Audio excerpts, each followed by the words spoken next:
राधे राधे दोस्तों। क्या कभी केदारनाथ गए हैं तो ज़रूर जाइएगा दोस्तों।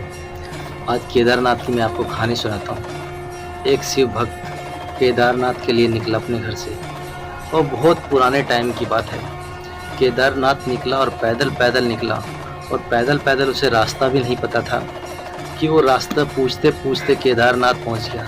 आखिरकार केदारनाथ पहुँच करके वहाँ केदारनाथ द्वार पर पहुँचा, और द्वार पर पहुँच करके जैसे ही दर्शन करने के लिए गया तो वहाँ के द्वार बंद होने लगे थे।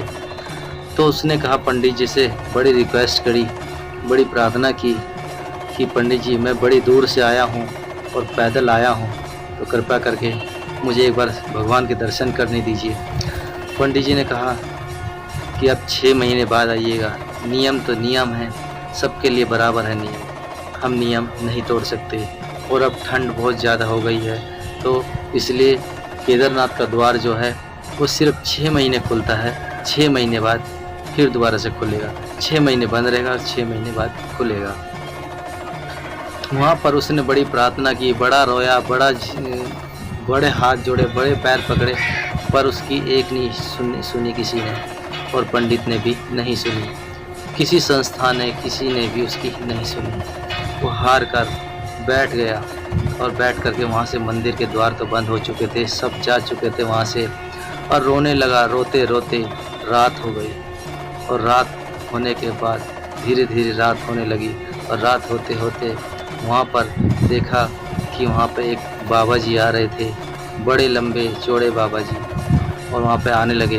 उन्होंने बोला कि बच्चा क्यों रो रहा है। उसने अपना सारा हाल बताया कि प्रभु मैं इतनी दूर से आया हूँ, लेकिन मुझे दर्शन नहीं हुए हैं भगवान शिव के, काश एक बार दर्शन हो जाते।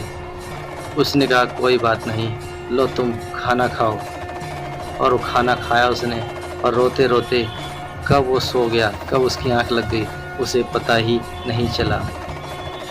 और जब सुबह उठा, वो सुबह उठ करके देखा उसने कि सुबह हो गई है, और सुबह हो गई तो देखा कि पंडित जी आ रहे हैं उधर से, और सारी मंडली आ रही उनकी, और सारी मंडली आकर के गेट खोलने लगी, द्वार खोलने लगी केदारनाथ का।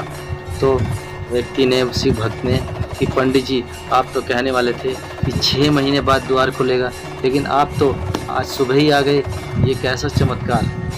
उसने कहा पंडित जी ने कि नहीं नहीं, हम तो 6 महीने बाद ही आए हैं। उस जो शिव भक्त था, शिव भक्त ने कहा नहीं नहीं, मैं तो आज ही सुबह सो के उठा हूँ। तो पंडित जी ने कहा कि तुम पागल हो गए हो, कि यहाँ पर तो 6 महीने तक कोई नहीं टिकता, यहाँ पर तो इतनी ठंड होती है, यहाँ पर तो आदमी मर जाता है, कि यहाँ पर ठंड में रुक ही नहीं सकता है, यहाँ पर कोई नहीं रहता है, यहाँ से सब चले जाते हैं। तो उसने कहा कि नहीं नहीं पंडित जी, मैं आपसे कल मिला था। उसने कहा कि नहीं नहीं। पंडित जी ने कहा नहीं नहीं, मैं तो 6 महीने बाद आया हूँ। लेकिन शिव भक्त ने कहा कि अच्छा, आप सुबह आए हो तो रात को यहाँ पर एक महात्मा जी आए थे, और महात्मा जी लंबी लंबी जटाएं, हाथ में त्रिशूल और डमरू था उनके हाथ में। बस उन्होंने मुझे खाना खिलाया और मैं यहीं सो गया, और तभी सुबह उठा। मैं सुबह का इंतज़ार किया, क्योंकि जाने के लिए कोई साधन तो है नहीं था, पैदल ही जाना था, तो इसलिए जा सकता नहीं था मैं प्रभु के दर्शन के बिना। उन्होंने कहा हो कि भगवान शिव ने, साक्षात भगवान शिव ने तुम्हें दर्शन दिए हैं, और ये एक दिन नहीं, तुम 6 महीने बाद उठे हो सो करके। और भगवान ने समय का चक्कर ऐसा बदला, कि समय का काल ऐसा बदला कि उसने 6 महीने को एक दिन में परिवर्तित कर दिया, और हम भी तभी द्वार खोलने आ गए हैं। तो वो लोग, पंडित लोगों ने देखा कि इसे तो साक्षात भगवान के दर्शन हुए, और पंडित लोग उसे बोलने लगे, शिव भक्तों, कि हमारी ज़िंदगी बीत गई यहाँ पर भगवान के दर्शन करने के लिए, और तुम कैसे भक्त हो, सच्चे भक्त हो, कि तुम्हें यहाँ पर भगवान के द्वार के बाहर ही दर्शन हो गए। तो वो पंडित लोग उसके पैर पड़ गए, और पैर छू करके उसके कहने लगे, हे भगवान धन्यवाद आपका कि आपको दर्शन हुए भगवान शिव के। देखिए कि शिव की महिमा देखिए कि कितनी अपरंपार है। ये भी मेरी एक कहानी थी कि भगवान पर विश्वास कीजिए, भगवान पर एक बार अटल विश्वास कीजिए कि आपका हर काम बन जाएगा, और आपका काम सारे अच्छे होते चले जाएंगे, और अच्छे होंगे, और आप एक धनवान व्यक्ति बन जाएंगे और धन की वृद्धि भी होगी।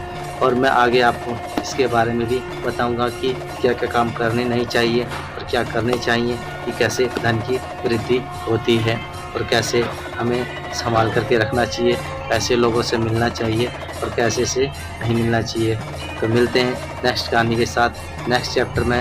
राधे राधे, हरे कृष्णा, हर हर महादेव, नमः शिवाय, नमः शिवाय, नमः शिवाय, नमः शिवाय, हर हर महादेव।